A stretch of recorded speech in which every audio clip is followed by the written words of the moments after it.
This is Mahri, success coach, angel tarot card reader, and reconnective healer, coming to you from the base of Mount Shasta in McLeod, California. Hi everyone, I'm Dr. Steve Simpson. I'm a mind coach, hypnotherapist, and fellow of the Royal Society of Medicine. And I'm speaking to you today from beside the Thames in beautiful London.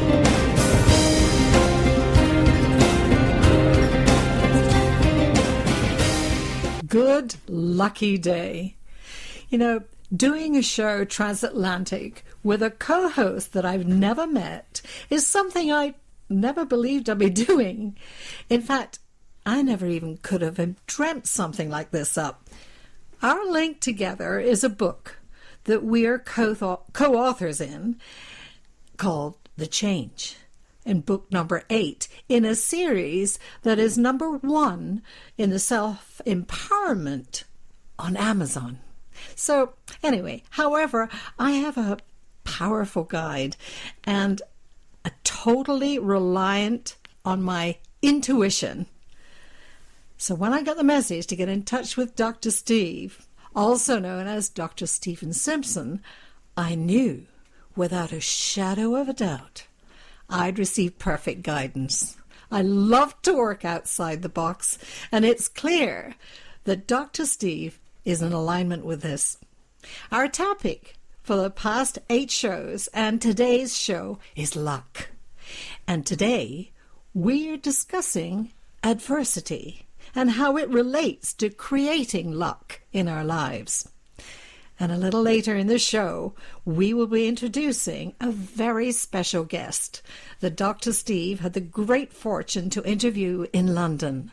But right now, I choose to make a warm welcome for my co-host, Dr. Steve. How are you today? I'm really good and very happy to be on this transatlantic show because it's been a wonderful experience for me too. I didn't think very much about it. I was just guided by intuition or something, and I knew as soon as I heard about it that it was going to be a lot of fun, and I'm sure it was going to be very successful too. And so it's proven. And it seems our listeners are having good results with it too. Have you been hearing from people? I know I have. Well, I have, because I have my own database of clients and people who subscribe to me. And by the way, I'm always looking for new members. So if you go to my website, which will be, the link to it will be somewhere, just fill in your email address and you'll get my blogs and lots of free stuff too. So yes, I have. So I put these shows out to my database of people, and I've had some very warm comments back from many of them. And one gentleman in particular who's listened to every one of our shows, he has come up with a question. And he said maybe I could answer it for him. And then he said, but perhaps Mahri could give a better answer. So it seems like he wants your opinion on something. There you go. I'm ready. You're ready? Do you want to fire that question at me? Well, I do. And I think he wants me to. So this gentleman, I've never met him, but we've been corresponding with each other for probably 5 or 6 years now. It's amazing. Just like you, I have clients all over the world, and most of them I never see in person. He is going through a tricky period at the moment, with anxiety. And anybody who knows what anxiety problems are like will know how miserable it is living with this dark cloud over you and this feeling inside you of anxiety on the point of panic. It's the last thing that anybody wants to feel like. So I've been giving him a few suggestions on things, and of course have been pointing him to our radio shows where we talk about many of the techniques that would help with anxiety. And he's got a considerable benefit from these things. But the question that he wanted me to ask you for your opinion about was, he is a very conscientious person. And so whenever he listens to our radio show or reads an article, he always makes little bullet points, and he plasters these post-it notes all over his office, all over his house. And he told me today that he's feeling overwhelmed because he has so many notes with so many points that he can't remember a lot of them, and is actually becoming perhaps more confused as a result of it. And he wondered what he should do about it. Okay, right away I would tell him, and does he have a name, or can we give him a name? Oh yes, I forgot to mention that. He's got a very good name. Yes. In fact, his name is Stephen. Ah, well, Stephen. But he's not quite the same kind of Stephen as me, because I spell mine with a PH and he's a V. No, there you are, V for victory. So he's one letter short of a proper name. Stephen, don't be upset by that. Listen, He knows I'm only joking. I get that. Well, first of all, when you were relating his circumstance, I immediately got that it was time for him to clear and breathe. The breathing is absolutely essential right in this moment. But when you explained about the post-it notes, I'm feeling them all taken away. And as he's taking them away, to look at them and destruct them, whichever one stands out, he may keep that, and in a different way now, hold it as he goes into meditation, just very, very concentrating on his breathing. I'm feeling that he's shallow breathing. And so in order for him to get to that place of being relaxed, he needs to just focus on one thing that he wants more than anything in this life, and that is peace. I'm hearing he needs to feel peace. So I hope that is a little bit of a help, and if anything else comes through while we're on this show, I will bring it up. Well, I think that is going to be of immense help to him. Now, this is the absolute truth. I've never mentioned this man to you before. All you know is what I've just given you, and you are absolutely spot on. And I've talked to him about his breathing before. Now, anxiety is very closely related to breathing, especially breathing shallow and breathing too fast. And indeed, I did such a good job of convincing him of this, that as a result of listening to our show 2 weeks ago, he actually bought the HeartMath program for his computer, which I know you have on yours and I have on mine. And again, I have to say, I didn't talk him into this because I want a commission or anything like that. It's because I think it's really good. And he has been using it, and already, to some extent, he's seeing the benefit of doing so. But I haven't replied to him yet, and I will do, and he's going to hear this show. But I feel just the same as you. There's actually so much going on now. As you say, he needs to destruct some of these notes, just get it down to, you're a very strict person, one thing. I might have given him 2 or 3, but I mean, definitely a very small number. So less is going to be more for Stephen. And your intuition was absolutely spot on. And I'm sure he's going to enjoy listening to what you've just said. Brilliant. And one addition, I'm hearing very clearly that it's time for a mantra for him, just as he's going into his meditation, and it is simply, I am calm. That's his mantra. Wow. This is just so incredible, because can you believe that is just what we are working on right now? In fact, I told you that he's a very conscientious person. He came up with about 20 different words, and my instruction was the same. I want you to choose one of these and put I am in front of it, and use it as his mantra for his HeartMath. And he didn't choose calm, but I think he's probably going to go back and have another think about this word he should choose. So, absolutely. Yeah, and you know, when you were saying that, I absolutely could feel his heart slowing down in a beautiful way, and I could hear the rhythm, ba-dum, ba-dum, ba-dum. I know that may sound strange, but I really could hear that and feel it, which is more important. So we're being in line. I love this. I love this, and we've never done this before.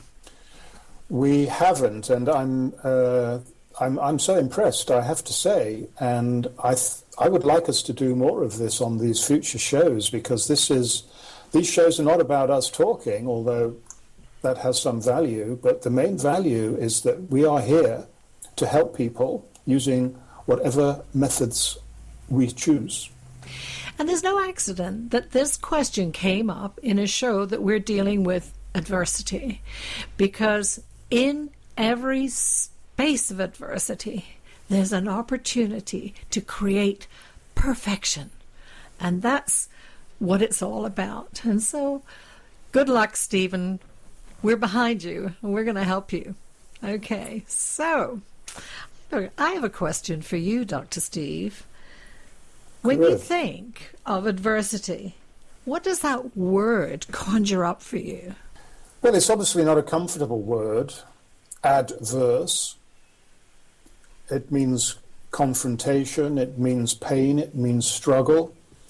So I have to say I can't really think of anything good about it other than, which is what we're going to talk about later, I think. Do you have a example perhaps of when adversity showed up in your life and how you dealt with it and what gift you might have received by it? Well, I've had 2 or 3 things in my life. The most recent of them was a serious neck injury that I had. Well, I don't know exactly when I had it, but I really suffered the consequences of it about 10 years ago. And in fact, it was so bad that it led to the end of my employment in my previous job, which is why I had to, I didn't have to, why I chose a new career that didn't involve jumping out of helicopters and boats and stuff like that in Africa. Wow. Could you elaborate a little more? Or are you open to it? I'm open to it, but I mean, basically, it was like most injuries. It happened because of a stupid accident. I was trying to mend a fence in the middle of a storm, and I ended up dropping a huge fence panel and wrenching my neck, and I actually burst about 3 of the discs between my bones. So, of course, I didn't feel any pain in my neck. I felt pain in the back of my shoulder. And it took me about 3 years to realize that this injury was nothing to do with my shoulder. That was purely the pain being referred from the nerves that were being obstructed in my neck. So if there was a gift in this recognition, what would it be? Well, there are at least 2 gifts here. First of all, a career change was forced on me that I didn't plan for. And it was pretty devastating at the time because I'd been doing this job for a long time, and it was an extremely challenging and rewarding job in every sense of the word. And I thought I'd be going for at least another 10 years in it. And I liked being abroad. I liked adventure, if you can call working in war-torn Africa an adventure, but I mean it is. And there was many good things about that. And the second thing was that, so I was able to reinvent myself, and a lot of really, really good things have happened since then. And I also learned how to conquer pain. Pain was the problem that I had. I mean, it was like a knife in my back being twisted all the time. There was no relief from it. And the various painkillers that I used didn't work, so I ended up not taking any because they didn't make any difference. And eventually I found methods that, I mean, I wouldn't say I'm pain-free now, but I'm almost pain-free. And whilst I can't do very strenuous type exercises and things, I can do all the things that normal people do. Brilliant. And, you know, there is possibility that through the various avenues of healing, I know you've explored quite a few of them, but there's still 1 or 2 out there that have yet to manifest. And, that's that's going to be part of another show. But I can see it very clearly. Yeah, me too. Definitely. We're going to work on this together. Oh, dear. Well, I found this to be a really difficult task to decide which avenue to take for an example of adversity in my life. Frankly, I've had many examples of adversity, but the one I'd like to share actually deals with something that everybody has to face at some time or other, and this was adversity through the death of a parent. And in this particular case, it was the death of my mother. And I am going to tell the story as briefly as I possibly can, because I was called from America to go back to England because my mother was getting ready to pass. And when I arrived at the hospital, she was comatose.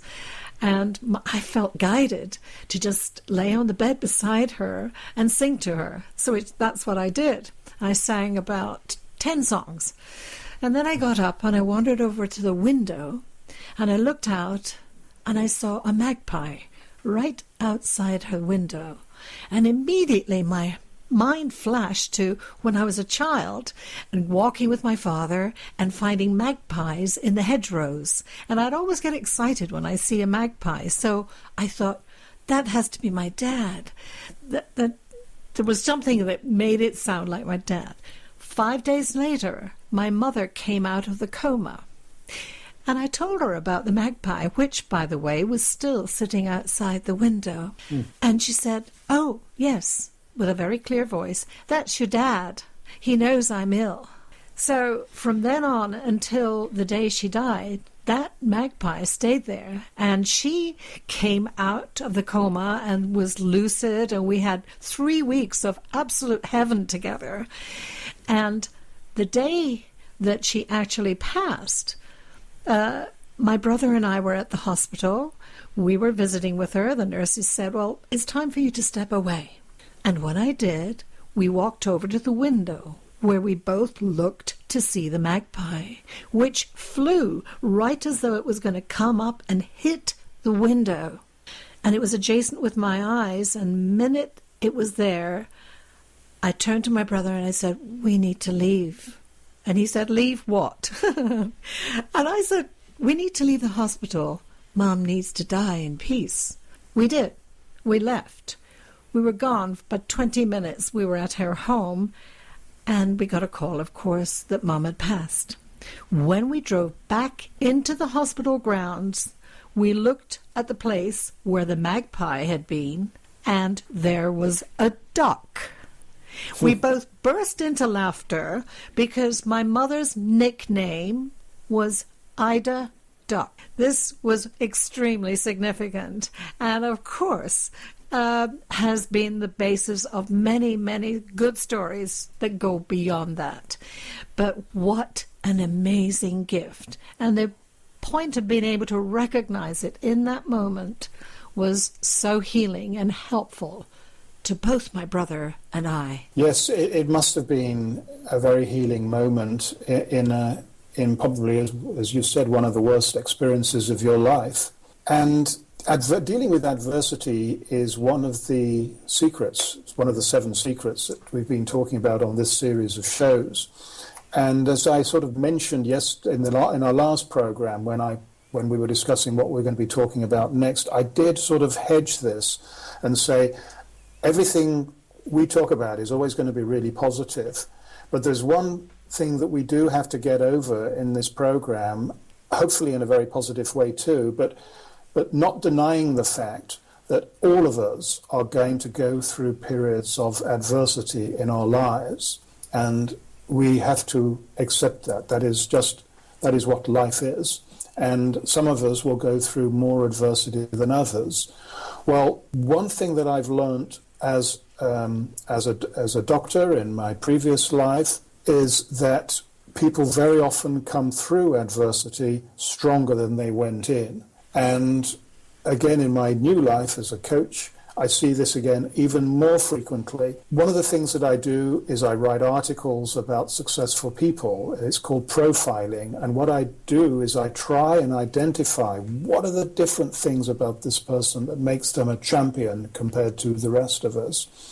And every single one of these people that I profiled has always gone through at least one major episode of adversity that could easily have stopped their careers or their lives in its tracks, but it didn't. It slowed things down for a year or two for these people, but they did come out stronger. And so many times they often say that. We should listen to our mothers and our grandmothers and our great-grandmothers and grandfathers for that matter, because when we have a time of adversity in our lives, what do people say to us? They say, I know you don't believe me. You can't believe that this is going to be what's going to happen. And I know how bad you feel at the moment. But you will look back on this and see, maybe not it was the best thing that happened in your life, but it could have many, many positive effects. And that old advice is as true now as it was when people first started to mention that, because it happens so often. I couldn't begin to count the gifts that occurred all the time that I was with my dear mom.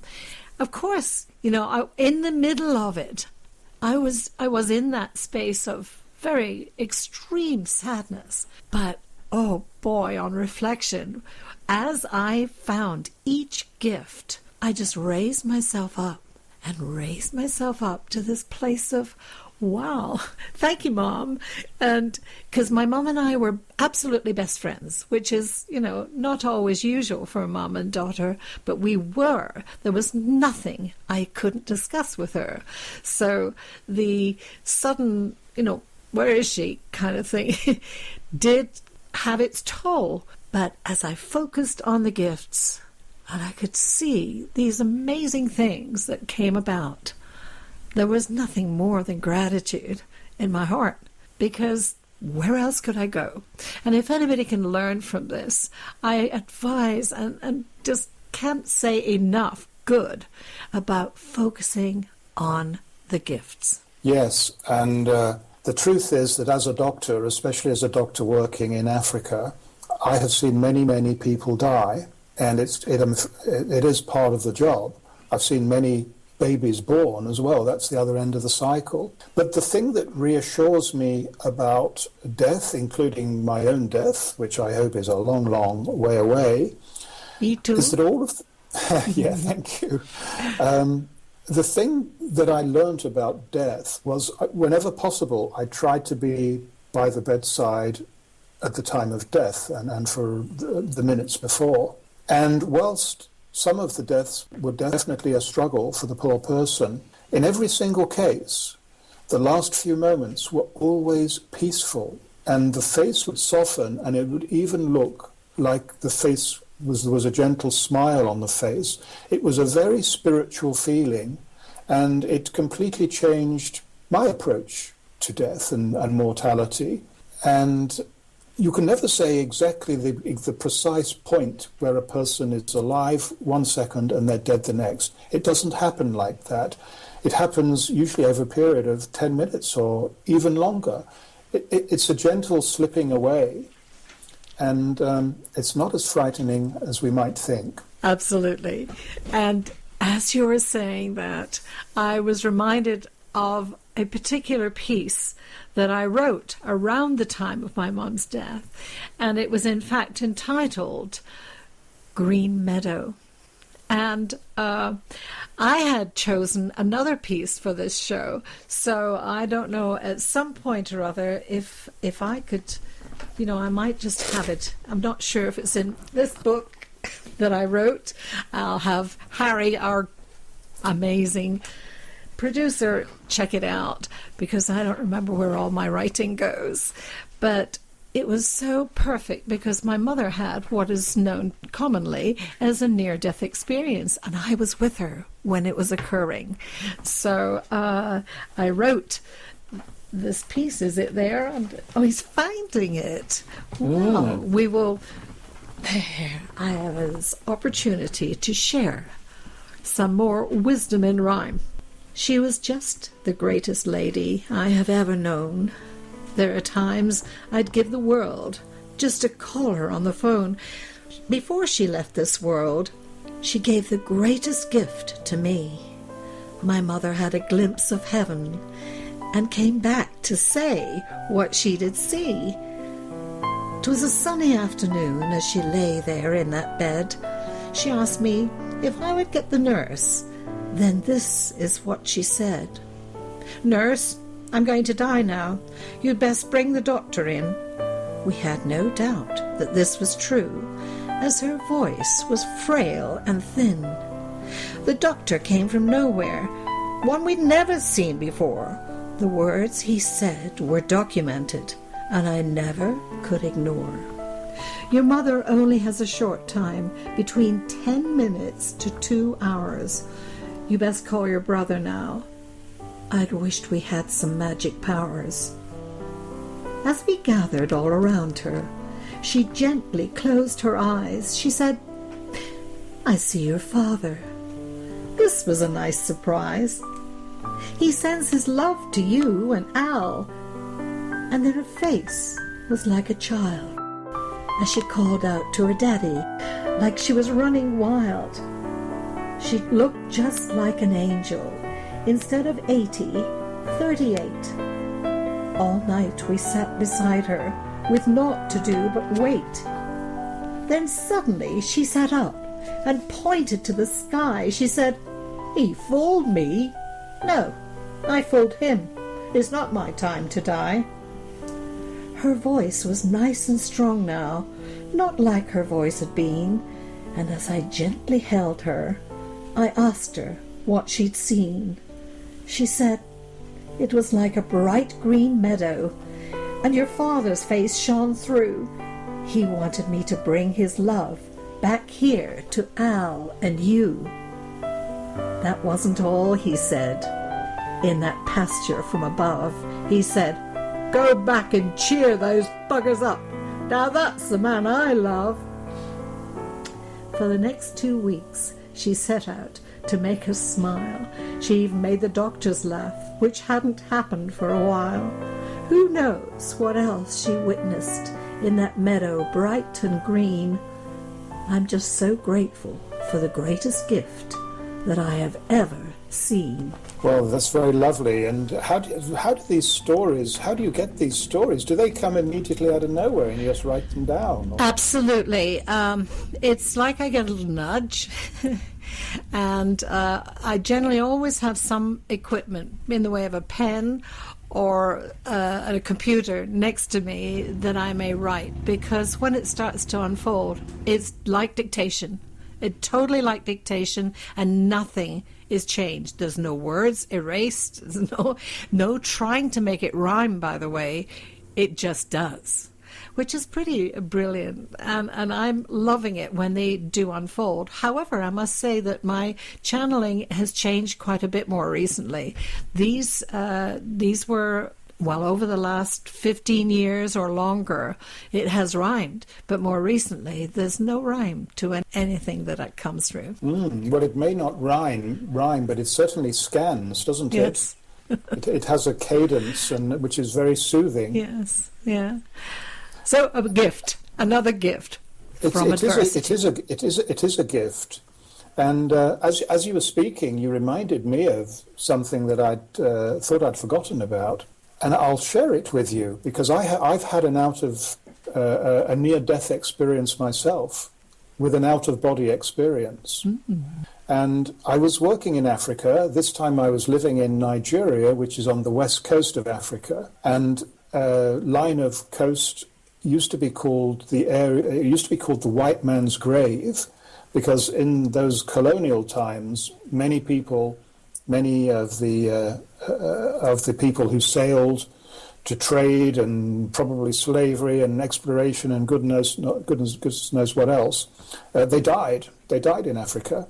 And they probably the main cause of death was malaria, because the malaria in that part of the world is is lethal. In fact, it's called malignant malaria. And I caught it. And I was a bit slow on making the diagnosis myself. I was very good with my patients, but not so good with myself. And I became increasingly ill over about a 2-week period. And I remember lying in bed and knew I was pretty ill, and I was beginning to think that I wasn't going to make it. And it was the morning, and there was a male nurse who was working with me, who in actual fact was from Scotland. Aye, in oh, Ayr, that's good. Southwest Scotland. Yeah, so I had the best possible person, and I knew he was going to visit me at lunchtime, and I thought, okay, well, I'm gonna hang on, but I better tell Norman that I think we've got a problem here, Houston. And I had to go to the bathroom, and I couldn't walk to the bathroom. I literally had to crawl to the bathroom, and it took me 10 minutes. And I could hardly, raise my head up to be sick or whatever I was going to do. And that's when I had the out-of-body experience, and I was floating like in the ceiling, looking down at this person. And I was looking down with sort of sympathy and thinking, well, that poor guy is suffering, but if he only knew, he doesn't need to worry because the suffering isn't going to go on very much longer. And it was actually, strangely enough, quite a warm feeling. But then, after a few seconds, I immediately found myself back in that body on the floor, and I knew that I wasn't going to die. I knew then. I mean, I still had difficulty getting back into the bed. But when Norman came, he took my fever. My fever was still very, very high, as it had been for many days, and I'd lost so much weight. And he said, do you think you're going to make it? And I said, well, I'm not sure, but I think I'm going to. He said, no. He said, I think we should get you out. I think we need to fly you back to the London Tropical Diseases Hospital. And I knew how complicated that arrangement was going to be, apart from the money and everything else. And I said to him, Norman, give me until 4 o'clock this afternoon. If I'm still ill then you can do whatever you want. But give me till then. So he said, okay, I'll give you 4 hours. And when he came back 4 hours later, my fever had dropped, and I knew then, I was still very weak, but I knew I'd come through the other side. How brilliant. That's beautiful. Another gift from adversity. Yeah? Just shows you what's possible. Absolutely possible. Be open and allowing, and anything you really, really want to have happen can come about. Just allow. I know that we have a special guest that you have interviewed, and I'd like to turn the show over to you and Tony now, and you could do your introductions, and I'll pop in later. How's that? Sounds like a good plan. We look forward to seeing you on the other side. Mahri and I are delighted to have a special guest on our show today, and his name is Tony Wrighton. I've had the pleasure of knowing him for about 8 years now. He has a very varied and different life. Different. Is that a compliment? It's a compliment. There's nothing worse than boring or being the same. Yeah. He works for us as a TV presenter on Sky News and Sky Sports, and his rapidly growing alternative role is as the founder of the Zestology movement, and I'm going to ask him a lot more about that later on. But Tony, welcome to the show. I'm so glad you could make it today. I know you're busy. Different, alternative. There you are. That's me. Bouncing it back on me. Yeah. So just tell me and our listeners and Mahri a little bit about your life as a TV presenter. What does it actually mean? Because, I mean, we can only imagine. It means that I'm a sports presenter, and I present 3 days a week on Sky Sports here in the UK. Most of the time it's a sports news channel. It's great fun. I love sport. And sometimes I present live sports as well and go out to events. Most of the time I'm in the studio here in London. And it means that my job is kind of a passion to a certain extent. Although I think it's very easy to say, follow your passion and do the job that that gives you a kind of sense of purpose and that you really love. I think any job at times has its frustrations. No job is... I don't go into work every day and think, this is just the most wonderful thing in the world. I could stay here until midnight. There are frustrations, same as any job. I got this email from you. That was all that I knew. All I knew that you were feeling ill, and I've never known you ever complain about anything before. Yeah, I mean, it was a pretty dark time. I ended up being off work for 3 months, and you were a huge support during that time, I have to say as well. So thank you for that. I really appreciate it. Not at all, my pleasure. But, you know, I mean, the story, as you know, and I'll tell your listeners, is I went on holiday to the Philippines, to the middle of the jungle, to this beautiful retreat called The Farm, where there was nothing more to worry about in the morning than the sound of the chirruping birds waking you up outside the kind of log cabin that we were staying at in this kind of tropical rainforest. Beautiful weather, yoga and Pilates classes every day. You could maybe lie in the sun by the pool. And it was a kind of form of paradise until I got ill and contracted this tropical virus. And ended up having symptoms which included numb patches on my face. Every bone in my body felt like it was aching, and just had real fatigue, just no energy to get out of bed in the morning. And ended up having 3 months off work, and I've already spoken about how much I love that job at Sky. Yeah. And Sky were fantastic, and they said, take as long as you need. And I needed to. And I there was a long period of time when I was lying in bed at home thinking, am I ever going to get back to full health and back to full fitness? So it was a pretty dark time, and at that kind of darkest moment, I thought it'd be great to do a podcast. And I've even thought of a good name for that podcast called Zestology, but I don't even have the energy to start recording. And I thought if I ever get well again, it'd be great to use the skills of NLP and presenting on TV, but just focus them towards finding out why and how people live with energy and vitality. And sometimes it's really good when you ask me about that story, and when people ask about that story, because it kind of brings me back to why I'm doing the podcast now. It's easy to get caught up in day-to-day life now, and I'm fine again now. But it's good to remember the reason that I'm doing it is because I know from all the Googling that I did at that point that there are many others in a similar or even worse dark place. And if they could get any inspiration from my podcast, that would be a really, really cool, nice thing. But actually, I found once I started to get some kind of alternative therapies, that's when I really started to get well again. Now, the curious thing, there you were lying in bed, you had absolutely no energy, and I can remember that. I can remember when I met you for a coffee, and you could barely walk a few yards down the road. We met at the end of the street, didn't we? Did, and that was the extent of all my exercise for a particular day. Yeah. But I still did feel more energised after we'd met for a coffee. Oh, well, good for you.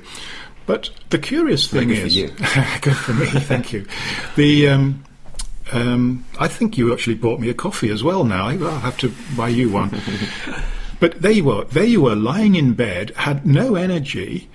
I mean, what on earth made you think of starting something called Zestology? And that word zest, I mean, it means everything about abundant energy and sparkle and all the rest of it. Didn't you feel that was sort of incongruous? Well, yes. And what I thought was, if I ever get well again, I'd love to do this. And it's a great idea. But I need to figure out how to get well. Yeah. And it took almost a year from that point to starting the podcast. Because after 3 months, I started to go back to work 1 day a week. I took it very slowly, but I didn't feel in a position where I had enough energy to record the podcast. But it should be pointed out that even now, my approach on the podcast is not to say, oh, you should live your life like this, or you should do it like this. My approach is, look, I would love to have more energy. Give me some ideas. Let's speak to the experts and find out what they've got to say. And maybe share some of my experiences along the way of what helped me get well. But, I never like to preach. And I know that's your approach as well. So, It is. And I guess this is a good time for me to mention that Tony's podcasts, they're all on iTunes, they're all free, and we must remember to put a link to his website on the show notes so that you can, because I mean, Tony's he's blushing now, but the truth is not that much. I'm quite enjoying it. Yes, the truth is that Tony somehow has attracted world experts to be the guests on his shows, like you. well, I'm humbled now, but I mean, people, far more eminent in their field than perhaps I am. But they're well worth listening to. But Tony, to shortcut the process for us, you've spoken to all of these experts. I know that you've made changes in your own life. What are a few, really fundamental tips that you can share with us all now?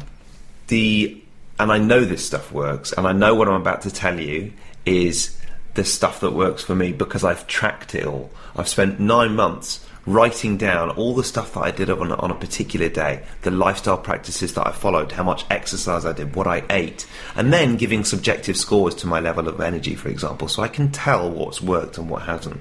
The first thing, and the main thing that resulted in an increase of my energy levels of up to 20%, was switching off and retreating. And it's really interesting because we've already spoken about meditation, but I found when I switched off my phone and computers for up to 8 hours a day, so it's quite a long time. You can't do that every day if you're working in an office and you need the internet, for example. But when I switched off for up to 8 hours a day, my energy levels increased by up to 20%. So that's made a real difference. Yeah, and so many people say this, don't they? And we actually mentioned this in our last program as well. And it can actually be quite frightening when you turn these machines off because you've become addicted to this constant arousal that they give you. I find that, and this is a work in progress for me. Even now, we've been chatting and recording this podcast, and I haven't checked my email or my phone for kind of an hour and a half or so. Even now, I feel like, I wonder what I've missed. Fear of missing out. People will talk about FOMO. I'm like, I wonder if, that girl's texted me, or I've had an email about that podcast, or whatever it might be. And it's a constant battle because these phones and these devices, they're not made to make us better people. They are made so we use them as much as possible. They are made to distract us and entertain us. But that's not always what's best for us. Well, that's a great tip, and I've definitely taken that advice. It is difficult. One has to wean oneself off, but it does get easier. Now, what else, Tony? What else have you tried? It was something that when I didn't do it on a particular day had a negative impact of minus 22% on average on my energy levels. And I was really interested by this, and that was when I didn't organise any fun for a particular day. When I had a day when I was really grinding hard, it was a work day that wasn't particularly inspiring, and it was, sitting in the car on the way to and from work. And some people might be thinking, well, that's most days. But it's not necessarily, because fun might be something as simple as going for a walk in the park, or throwing a frisbee with your friend, or just calling a friend that you haven't spoken to for a while and just having a good chat which has nothing to do with work, or getting together with a good buddy and recording a podcast. When you schedule some fun into your day, you might find that it increases your energy levels. It certainly does for me. I was amazed by that, actually, because I wasn't sure that would have that much of an impact, but now I know that it just has more of an impact than anything. And I've noticed walking is a really good example, actually, because I've always loved playing sports. And I've always loved walking, but over the last 3 or 4 years I've become more conscious of the fact I love walking. And I've started organising a couple of holidays recently, just for a couple of days at a time, where I go away and just walk.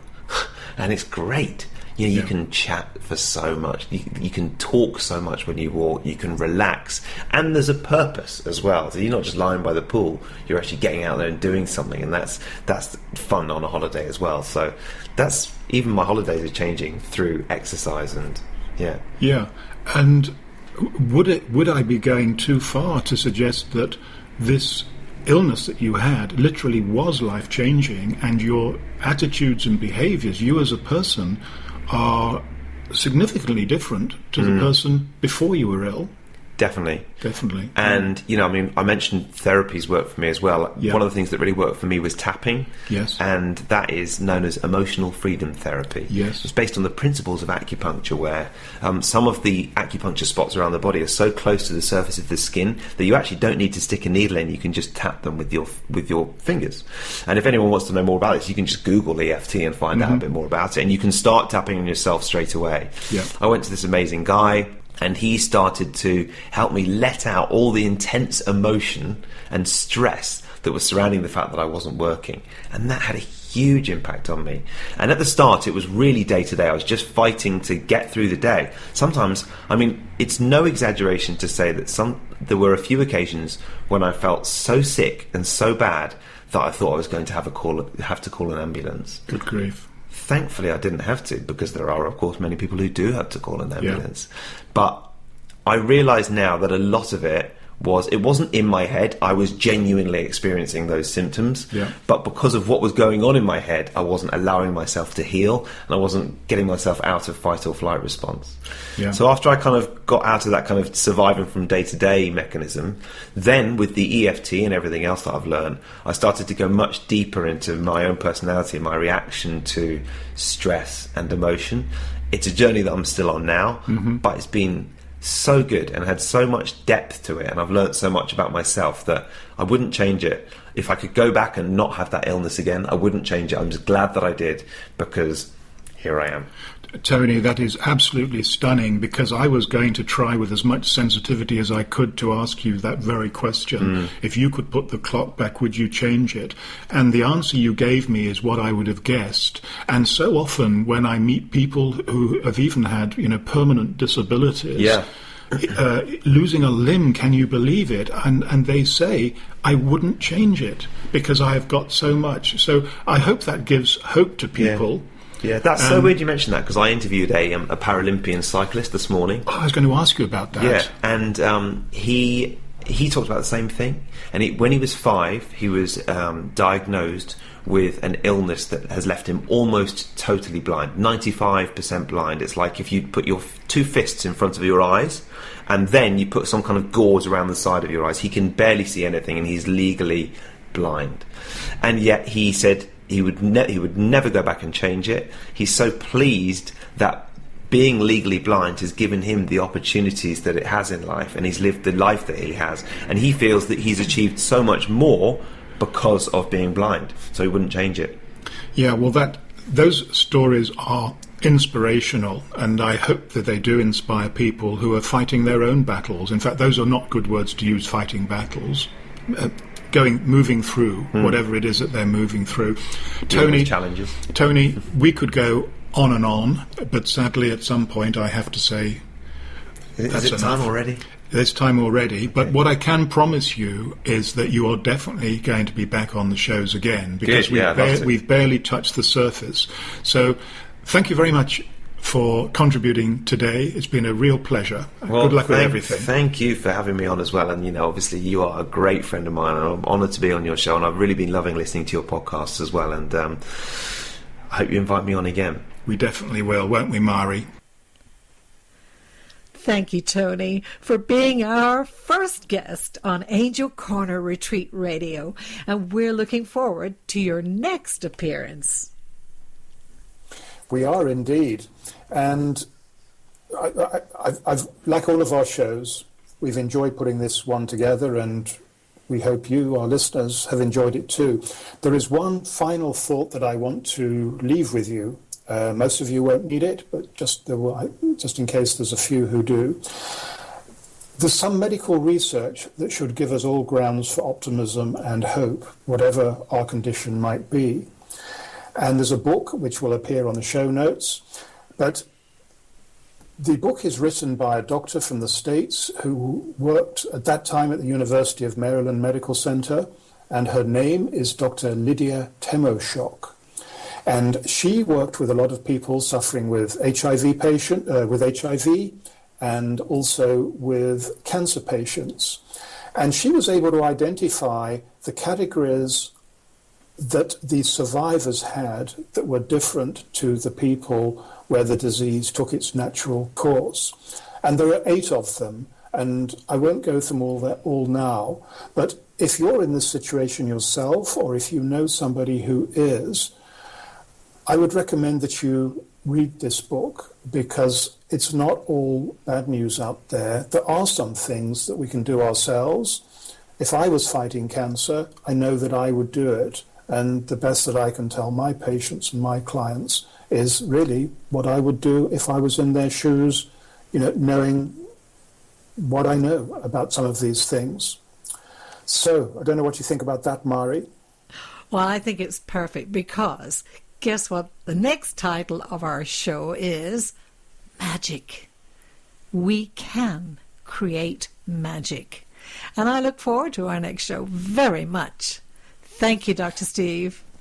Well, thank you, Mahri, and thank you, Harry, our producer, as ever. Magic is also definitely my favourite subject. Magic is really where all of the stuff that we've talked about in the previous shows really kicks in. So if you're only going to listen to one show, Magic is the one. Angel Corner Retreat Radio is produced by Happy Radio Network in our studios in McLeod, California. Thank you for listening.